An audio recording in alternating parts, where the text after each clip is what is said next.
আমি ওখানে থেকে গিয়ে যা দেখেছি, আমি ওখানে উপস্থিত থেকে যা দেখেছি, সেটা কোনো মিডিয়াতে আসেনি, সেটা কোনো সংবাদ মাধ্যম প্রচার করছে না এবং সেটা জানানো হচ্ছে না। এমনটাই বলছিলেন এই সাংবাদিক ভাইটি, যে কিনা কালকে মাইলস্টোন কলেজের ঘটনার শুরু থেকে কালকে রাতে অনেক রাত পর্যন্ত সেখানে ছিলেন এবং সে অনেক কিছু সাক্ষী, সে অনেক কিছু দেখেছেন। এমনটাই সে লাইভে এসে ভিডিওর মাধ্যমে সে প্রকাশ করেছেন। সে বলতেছে যে এই যে ছাত্রছাত্রীদের সংখ্যা, এই সংখ্যাটা নিয়ে অনেক লুকোচুরি করা হচ্ছে, সঠিক সংখ্যাটা মানুষের সামনে প্রকাশ করা হচ্ছে না।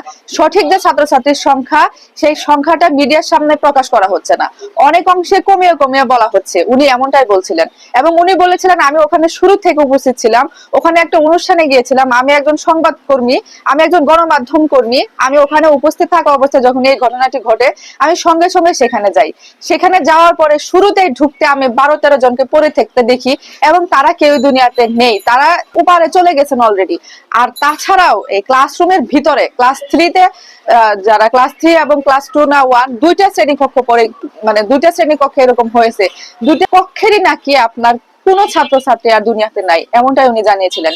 শুধু এই ভাইটিই না, এই যে আরো যে এই মাইলস্টোন কলেজের অনেক শিক্ষার্থী, এই যে দুইজন ছাত্র, এই ছাত্ররাও কিন্তু বলেছেন, আমাদেরকে জানিয়েছেন যে প্রত্যেকটা ক্লাসে কমপক্ষে 50 জন ছিল এবং আমরা ধারণা করছি যে আরো অনেক বেশি। তাহলে যদি দুইটা কক্ষ যদি পুরাপুরি এরকম হয়, তাহলে দুই কক্ষে আমরা ধরে নিতে পারি 100 জন কিংবা তারও বেশি। আর হচ্ছে যে এই যে দেখুন, এই যে ছবিটা, এই ছবিটাতে এটা ক্লাস মাইলস্টোনের ক্লাস 3-র একটা চিত্র। ক্লাস 3-র এই যে ছবিটা, ধারণা করা হচ্ছে যে এদের কেউ আসলে দুনিয়াতে নাই, এরা নাকি সবাই চলে গেছেন। তাহলে দেখুন, এখানে কমপক্ষে অন্তত 30 থেকে 40 জন বা তারও বেশি 50 জন ছাত্রছাত্রী হবে। তাহলে যদি এই যে আমরা একটা হিসাবে আমরা দেখছি যে বাইরে যদি থাকে 12-13 জন, দুইটা ক্লাসে যদি থাকে 50-50-100 জন, তাহলে এখানে লোকজনের সংখ্যা কত দাঁড়াচ্ছে। এর মধ্যে কিন্তু টিচাররাও রয়েছে। এখন সঠিক তথ্য কেন আপনারা প্রকাশ করছেন না? আপনাদের কাছে তো এটুকু আমরা আশা করি। এবং এই সাংবাদিক ভাই বলতেছিলেন আমাদের সেনাবাহিনীর কাছে, আমাদের বিমান বাহিনীর কাছে অন্তত আমরা এটুকু আশা করি যেন তারা সঠিক তথ্যটা দেয়, যেন তারা ছাত্রছাত্রীর এই সংখ্যা নিয়ে তারা যেন কোনো রাজনীতি না করে, তারা যেন কোনো মিথ্যা কথা না বলে। এই দেশে যা কিছু হয়েছে হয়েছে, অনেক মানুষের সাথে যা হয়েছে হয়েছে। এই যে কোমলমতি শিশুরা, এই যে ছোট ছোট ছাত্রছাত্রীরা, এই যে 1 2 3 4 5 6 এর ছাত্রছাত্রীরা, এদের সাথে কেন এটা হবে?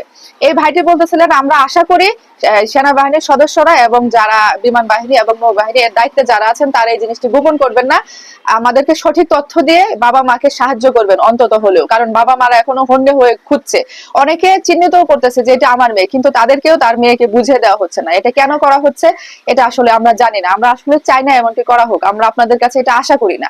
এই সাংবাদিক ভাইটি এমনটাই বলছিলেন এবং সাংবাদিক ভাইটি আরো অনেক অনেক তথ্য দিয়েছেন। আপনারা হয়তো ওনার ভিডিওটা দেখেছেন, বা আপনারা যদি কেউ না দেখে থাকেন আপনারা গিয়ে দেখে আসতে পারেন। শুধু এই সাংবাদিক ভাই না, অনেক অনেক অনেক মানুষ এই ধরনের তথ্য দিচ্ছেন আমাদেরকে। ইভেন মাইলস্টোন কলেজের শিক্ষকরা একই কথা বলছেন, কিন্তু তাদেরকে আসলে ঠিকভাবে কথা বলতে দেওয়া হচ্ছে না। তারা যখন বলা হচ্ছে যে সঠিক তথ্য প্রকাশ করা হোক, সেটা নিয়ে তাদেরকে বাধার সৃষ্টি করা হচ্ছে। এরকম কেন করা হচ্ছে? আমরা এটা চাই না। এটা যদি আপনারা করেন তাহলে এটা খুবই বিষয়, এই জিনিসটি অন্তত আপনারা এটা করেন না। এই ছাত্রছাত্রী নিয়ে 1 2 3 4 ছাত্রছাত্রী যারা একদম অল্প বয়সের ছাত্রছাত্রী, এতদিন যা করছেন, আমাদের জোর দাবি আপনারা আসলে, আপনাদের কাছে এটাই চাও, আপনারা এটা করেন না প্লিজ। আপনাদের কাছে রিকোয়েস্ট, আপনারা সঠিক সংখ্যা প্রকাশ করুন।